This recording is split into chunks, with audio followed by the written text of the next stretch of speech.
Ja runājam par tīrību vannas istabā, tā ir ļoti svarīga. Tāpēc neatstāsim to novārtā.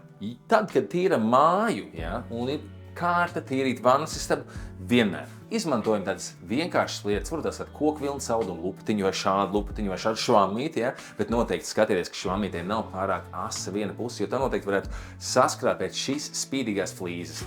Un mēs flīzes un visas pārējās lietiņas tīram ar līdzekļiem, kas ir tam paredzēti. Un vienmēr atcerieties, tajā brīdī, kad ir iegādāts jauns līdzeklis, kaut kas, ko jūs neesat iepriekš mēģinājuši, mēs uzpūšam kaut kur stūrītī, piemēram, šeit es uzpūstu, un stūrītī tu pamēģini un patīri, un skaties, vai nenotiek kaut dīvaina ķīmiska reakcija. Ja pēc brīža, 10 minūtēm vai pusstundas viss ir kārtībā, tad ar to līdzekli noteikti var tīrīt visu vannas istabu.